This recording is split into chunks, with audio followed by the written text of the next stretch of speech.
Kayla, how do you psych yourself up for an interview? I do a power pose. Yeah. I stand in the mirror and I make myself Do you really? big as possible. No. Okay. Look, course not. now all our listeners who do a power pose are going to be offended. Well, it's just like, if I'm hype enough, like I'll do like a little zen, like you got this, you've prepared for this. Yeah.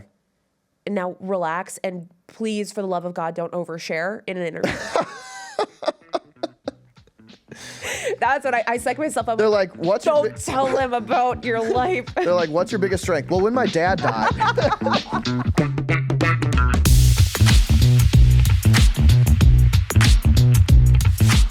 What's up, everyone? Welcome back to Per My Last Email, the show where we give you the hot takes and tactics to navigate the crazy thing called work life.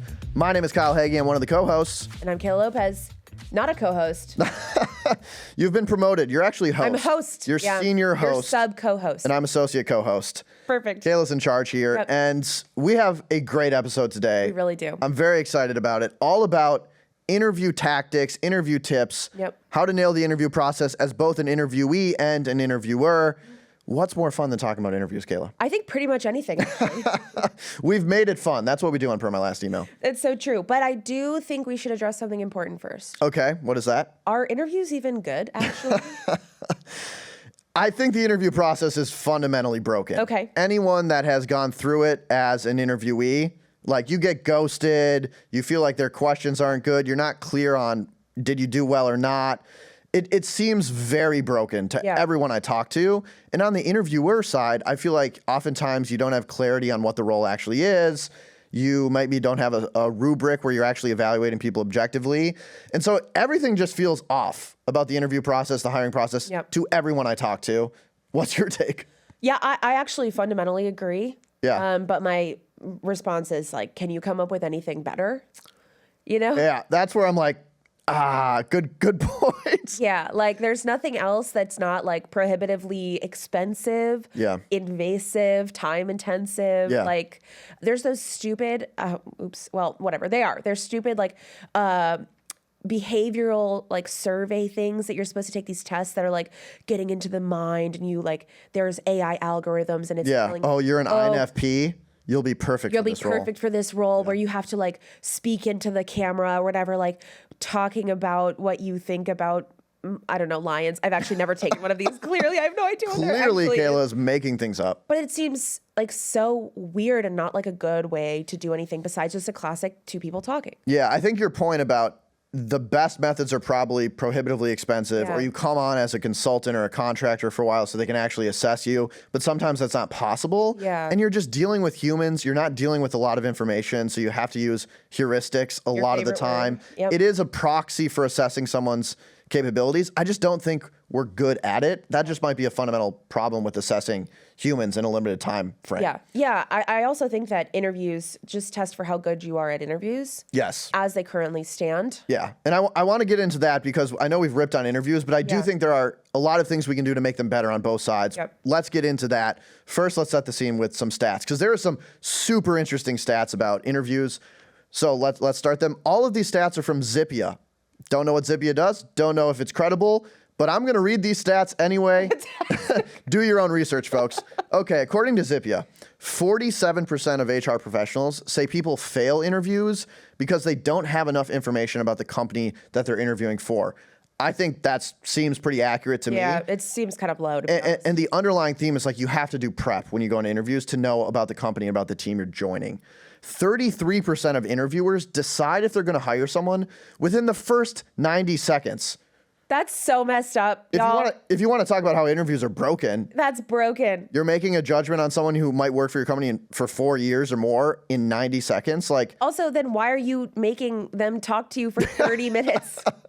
Might as well have all your interviews scheduled for 90 seconds. And I think that goes to the point of like bias and like we're making snap judgments. We're not actually getting to the heart of the question we're trying to answer.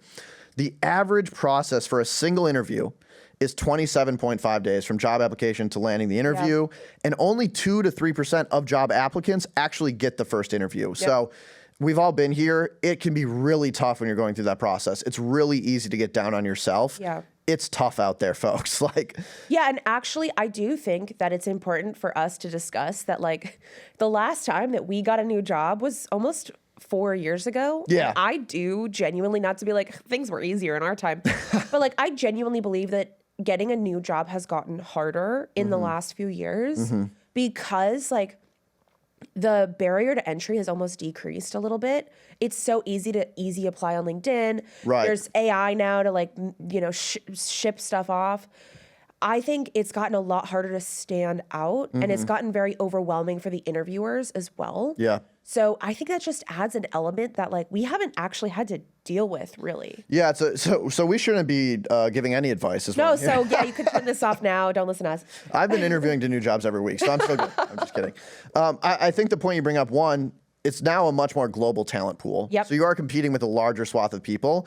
And I think your point about how easy it is to apply makes a lot of sense. I think of the people that are getting actual interviews are the people that are putting a little more effort to the application process. If you're just firing off quick applies on LinkedIn, your odds of getting an interview are really low. Another thing here actually is remote. Like the amount of people that can apply to a New York-based job has increased drastically. Exactly. Because you can live in Missouri and work for New York-based. Yeah, and those Missouri people, they're hardworking. They're crazy. Yeah. I only hire people in Missouri, actually.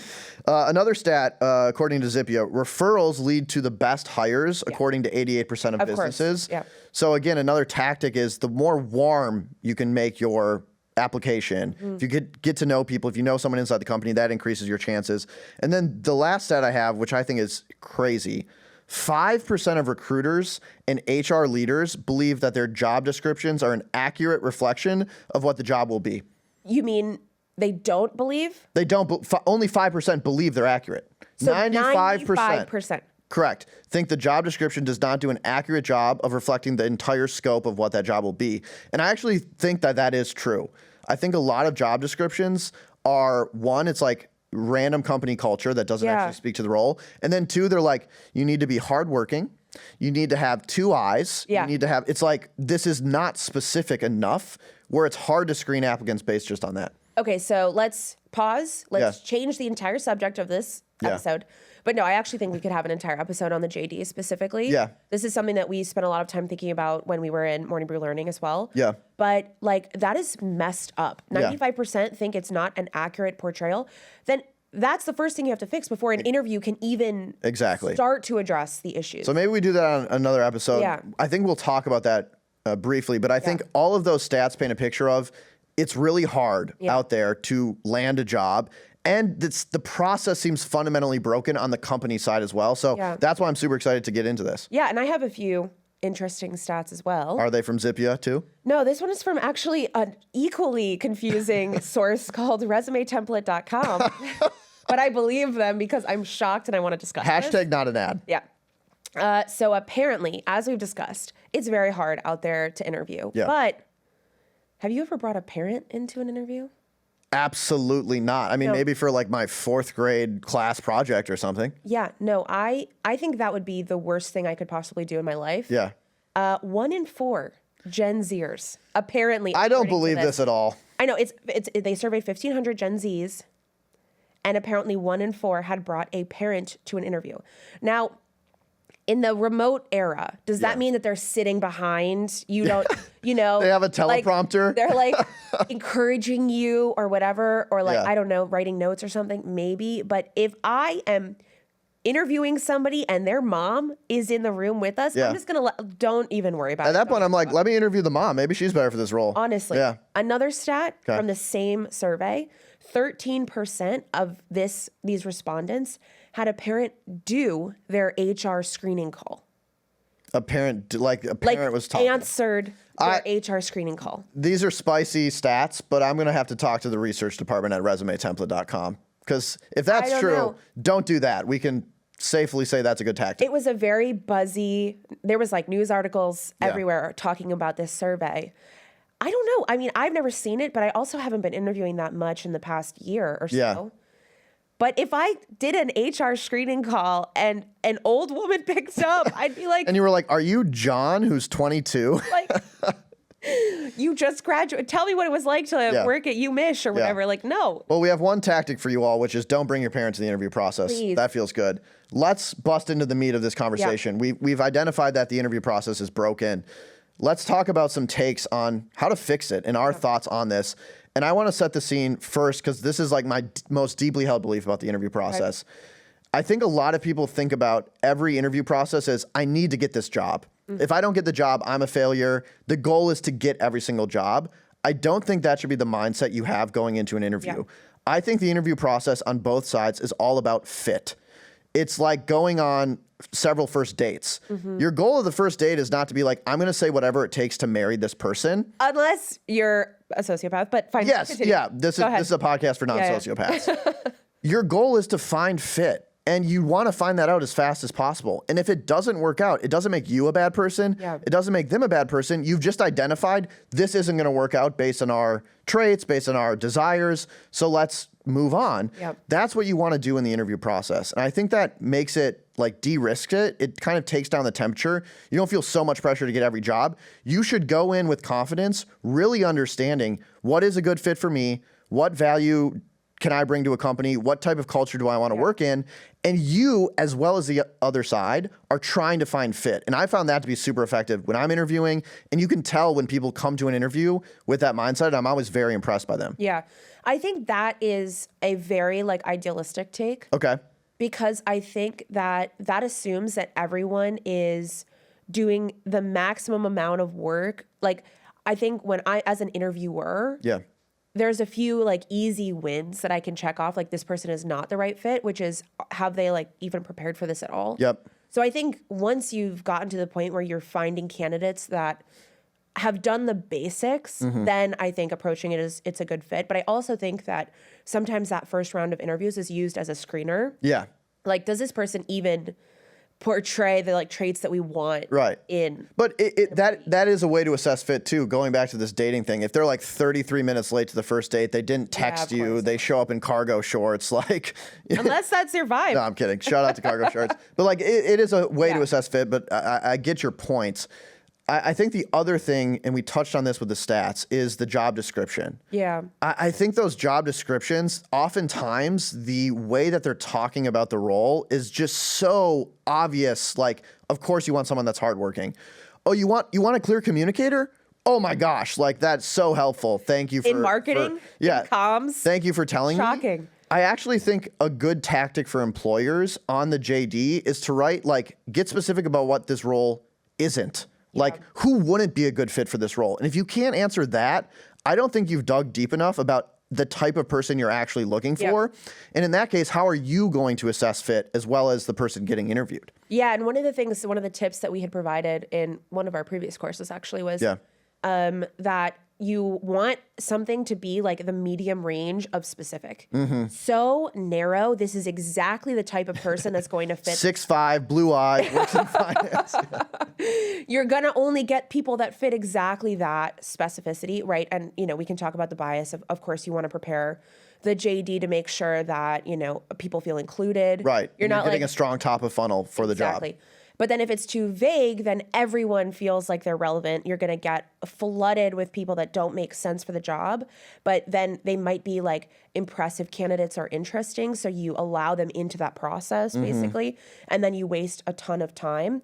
So I think that's important. And we'll definitely also talk about, like how to check your biases as an interviewer. Because I think that's an important element of this. But making sure that you're setting your expectations as an interviewer appropriately. And that kind of is like a homing beacon for the right people. And so it's interesting because all the things we've talked about so far about interviewing, it happens actually before the interview. Like you, if you're applying to a job, should really understand what are your spiky traits, what's the company I want to work for, you want to find fit. And if you're the employer, you need to craft a job description that gets you the right candidates and allows you to qualify them. So a lot of this happens before the actual interview. Let's move on now to the interview process. If you were someone who is applying to a job, you get the interview, you're like, yes, I'm one of the 2 or 3%. what are some, tips or tricks you have for someone who is interviewing or things they should look out for as they're going through that process? Yeah, I mean, I think, again, it's identifying the easy wins.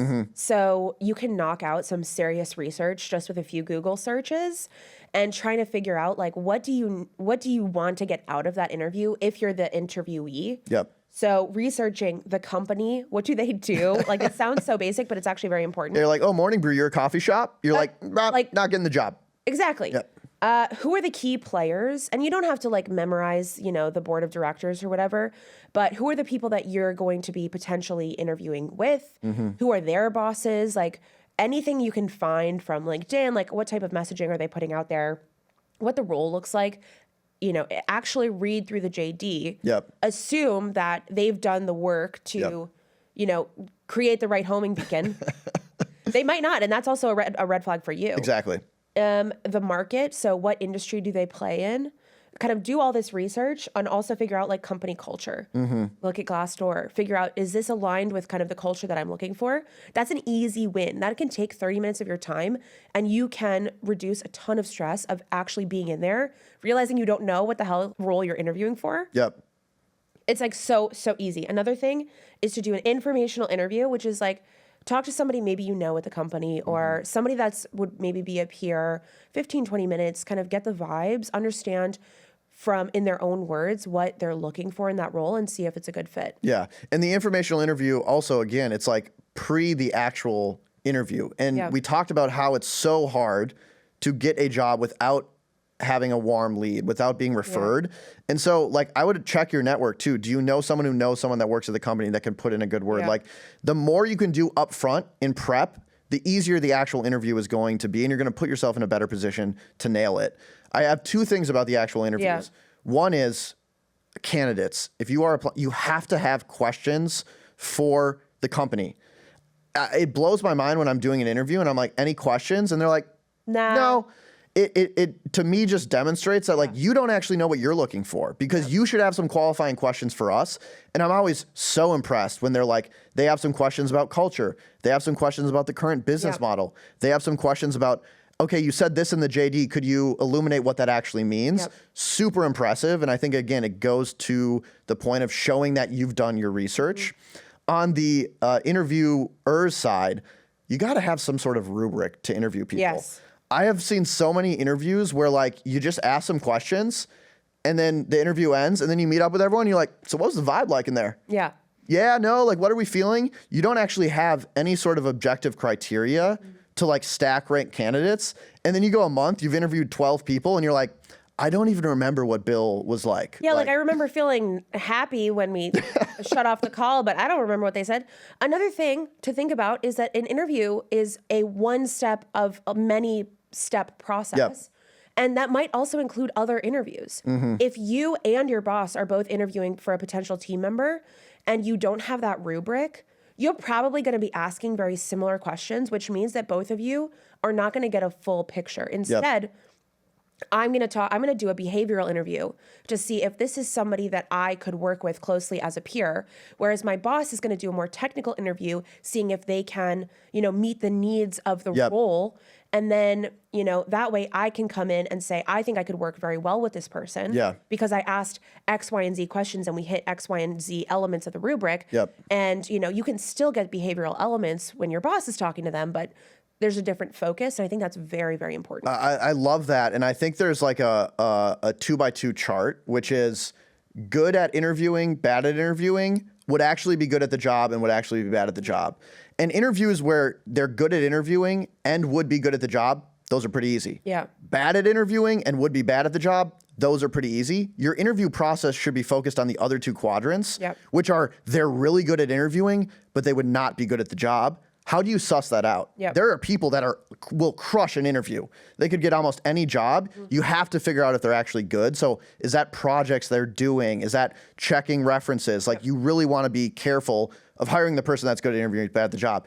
If they're bad at interviews, but they would be a rock star at the job, how do you get over that? Maybe public speaking is not actually a critical part of their role and they get nervous for interviews, but like if you ask any of their former employers, they're like the best candidate.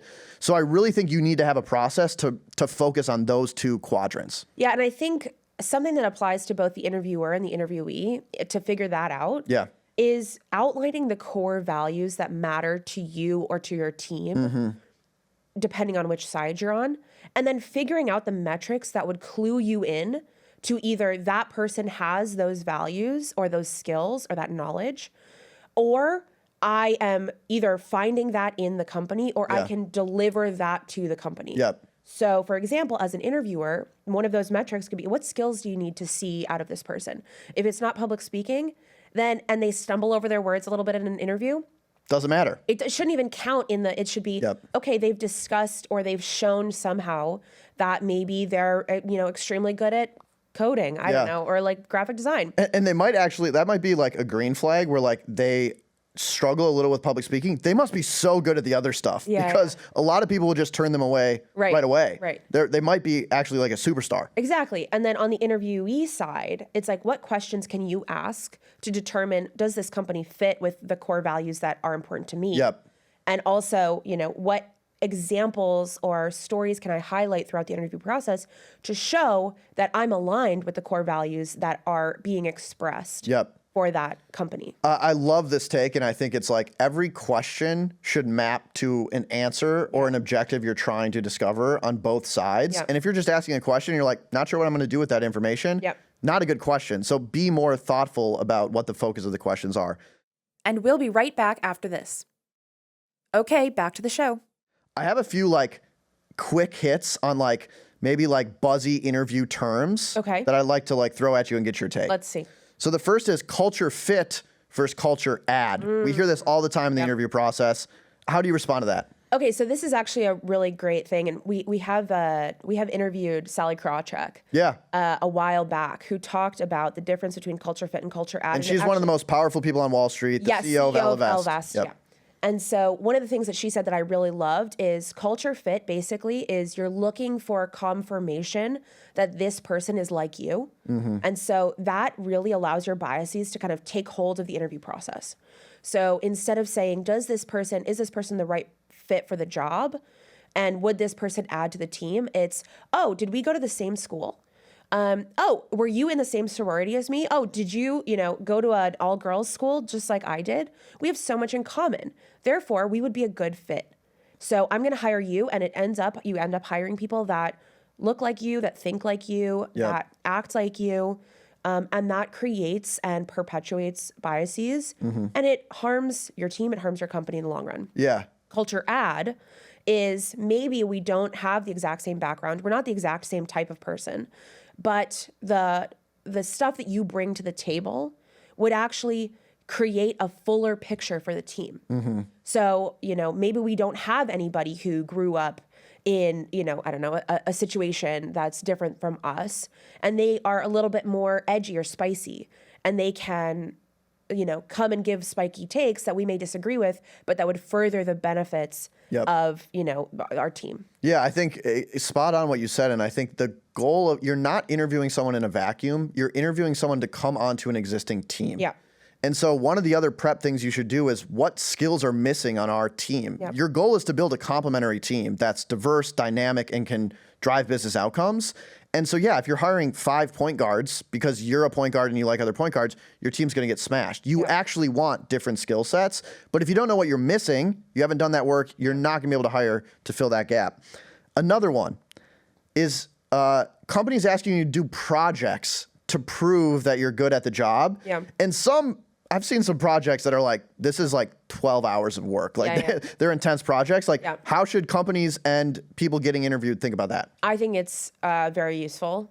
And I think that within reason. If you're asking, hey, do the first 2 months of the job that you would do, and I'm not gonna, and then maybe I will say no and like still use that information. No, don't do that. But something that's relatively reasonable that can show like what you're saying, it can kind of like have you put your money where your mouth is. Like, oh, I'm a really good interviewer, but I'm not actually right for the job. That would kind of weed those people out a little bit, because you're able to see if the job requires, let's say, long form writing, and you ask for a writing sample, even if that's a sample that you've done in the past, and like, it's not perfect. Maybe you have, your mom read it or whatever. But like that can help to weed out people that aren't a good fit. for the activities that are required. Yeah, your mom can read it, just don't let your mom write it. Exactly. Yeah, that would be a tip. I love projects. I think it's the closest thing to assessing how they would actually work. There is some tension around, like, should we pay people for projects? Because it is a pretty intense process. I think, unfortunately, the company has all the power. Like, if you're like, I'm not going to do this project unless you pay me, and they're like, okay, we're not going to pay you. Like, it's tough. Again, we read the stats. Like, you're competing with a lot of people. Okay, last thing is I have a game before we get to tactics. Great. And the game is I have 3 interview questions that I think are interesting and good, and I want to get your reaction. I think you have some for me. I'm going to read them. Just tell me if you think it's a good question or not. Give me your take. Okay. First question. This is from Tyler Cohen's book, Talents, where they looked at interviews. Pretty interesting read if you want to go deeper. What tabs are open on your browser right now? Oh, I love that question, but I hate that question. Because my answer is like, I can't even talk about it. My tabs are my to-do list. I know we're not supposed to answer this question, but that's like so triggering. Yeah. Like, no, don't ask me that. I don't think it's a good question. Okay. This one's 50-50 for me. Yeah. The goal of their question is to see what you're thinking about, like what inspires you. And if you're like, oh, I'm researching about VC and like I'm looking at founders all the time and I'm always going to this website, it tells you a little bit about their kind of intrinsic interests. And it is kind of a unique modern spin on like what tabs are open on your browser. So I'll give that one a 50%. Okay, sure. Great. Second question, what is a project you've done that nobody told you to do?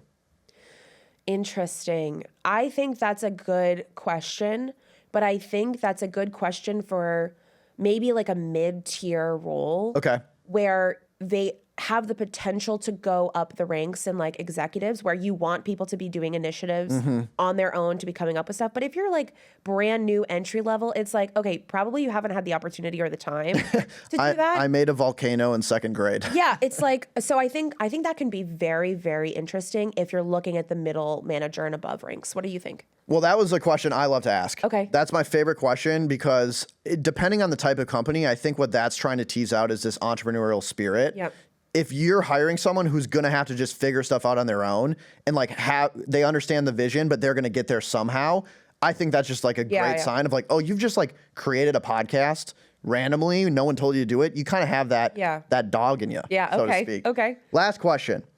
If this wouldn't work out, the job doesn't work out, we bring you on in 6 months, it doesn't work out. Why would you think that is? I love that question so much. And also I love that question as a reference question. Yes. I saw that on Twitter or something. If you are trying to get a reference check out of somebody, I know that's beyond the process of interviewing, but asking them instead of like, oh, what is their greatest weakness? Because obviously people are being chosen for like, what they won't say. Yeah. Right. This didn't work out in 6 months. Why? That shows so much about how people are thinking about their strengths and their weaknesses. I love this question. Yeah, nailed it. I love it. And I think the meta part of that question is if someone says like, what's your biggest weakness? Don't say, I just care too much. No, that's one of my questions. Work too hard. I think it's actually really powerful to know yourself and demonstrate self-awareness and say like, yeah, I'm spiky in this trait, which means I kind of don't have that. And your team is going to need to compliment me on that side. Yep. What questions you got for me? Yeah, I have a few, but before that, I just think that's such a good point is going back to self-awareness, and we'll talk about this a little bit as well, but like the whole thing is self-awareness. The way that you're going to have successful interviews is by understanding who you are, what you need out of your next role, and vice versa, who your team is and what they need with the next person coming in. Exactly. So I think like the heart of this is understanding who you are and what you bring to the table. So going to my 3 interview questions, these are all questions that I have been asked in interviews. Okay. I like really like went back, I'm so excited. into the bank. First one, based on that, what would a coworker say is your biggest weakness at work? Great question. Again, like it kind of disarms people. They're not thinking like, what is my biggest weakness? They're saying, what is the perception of me from a coworker? And I do think it allows them to be more authentic. So I'm going to give that a 8 out of 10 question. Great. Love that. I agree. And I really like that. And when it was asked to me, I was like, duh. And I like immediately said like, the worst. You were like too honest. I was too honest because I've got I'm just such a perfectionist or like, I care too much, whatever, which I think is also a horrible thing to say. Don't say that. But then I was like, oh gosh, people might think I'm a little like detail oriented and annoying about certain things. Anyways, what characteristics do you want in a boss? okay, I would say it's like a 5 out of 10. I like where the question is going, but I do think you're going to get some like pretty standard answers. So if there's a way to like do kind of the coworker trick where you can tease out some more authenticity, what's the best boss you've ever had and what did you love about them? And tell me about the worst boss you've ever had and what you didn't like about it. Maybe you get some more specific examples that are a little more real, but 5 out of 10. That's good. I like that. And then lastly, one that really stumped me when I was asked it in a super day, which is like one of those long ass interviews that are just like 6 hours of interviews, usually to get a job at a bank. How much money do all taxi drivers collectively in Manhattan make in 1 month? Oh, that's so funny. All right, so at my previous job, my boss was like loved these questions. I think Google made them famous, and it is about like from a limited data set, how good are you at critical thinking and like coming up, extrapolating. Probably a good question if someone's like in a forecasting role or they need to be able to make decisions with limited data. I think if you're like a junior person and you are supposed to like design social media like templates, I'm like, okay, come on, like who cares? But yeah, maybe it teases out some critical thinking skills. Yeah, and also like give these poor kids a calculator. My God. I'm like, well, an average taxi driver, I guess, makes $20 a ride, and maybe it's like it's so unnecessarily stressful. Yeah. That it's like, okay, no matter what, you're not going to get to the right answer, but it's about talking through your thought process. And I think this is a good point about interviews. You should give them all the tools they would have on the job. And at the job, you're not going to find yourself in a room with no calculator, no internet access, someone asking about taxis. So if it was like an open book question, you might learn more. Okay, let's move to the final thing, which is just tactics. We've talked a ton about interviews, how it's broken. We've fixed it. You're welcome. Tactics. You want to start? Yeah, one of the things that I think is really important is to always have a fallback. Okay. And this is it's a silly little minor tactic. It's not as like broad, but if you are ever stumped in an interview and you are unable to get to an answer and you start panicking, that like spiral, have a fallback. So it could be, that's such a great question. I'll get back to you on that. But it could also be like, listen, I actually don't know the answer to this. Here's how I would approach answering that question. Love it. And it doesn't have to be the taxi question or whatever, but if it's something like, well, tell me an example of when XYZ happened to you. And you're like, actually, I'm sure that's happened to me, but I can't think of something off the top of my head right now. Let me think on it. But, here's how I would, in that situation, approach an answer. Yeah, love it. Great tactic. What about you? So I have tactics for interviewees and tactics for interviewers. Yep. For interviewee, first thing, identify your fit. We've talked about this a ton. Understand what you actually want. You'll be more confident going into the interview. The second is get warmer. I'm not talking about getting in a sauna. I'm talking about increase your chances of a warm intro, knowing someone that knows someone in the company. Again, referrals are such a huge part of getting a job. Have questions. We talked about this. Do not come to an interview and they say, do you have any questions for us? And you say, no. I think you just tanked your stock. And then the last one, follow up. It seems small, but I've had some great interviews and then like you don't hear from them. And maybe that's like my bias, but I like people that are like, hey, love the conversation, following up, let me know next steps. Like, okay, you're locked in, you really care about this. Love that. For interviewers, I also have some. Identify your team skills because you're trying to build complementary skills. If you don't know your team skills, you can't do that. Have a rubric. So like, how are you objectively evaluating people and map questions to that rubric? If you can do a project, do a project. Best way to see how they'd actually do in the role. This one I think is really interesting. Do retrospectives on hires that went very wrong. I think the problem with assessing how good you are at interviewing as a company is you interview and then you don't really know if it's going to work out for 6 months. And if it doesn't work out, you don't go back to the process and be like, how did we mess up? That's super important because you want to figure out like, what did we get wrong about this person so you don't do it again.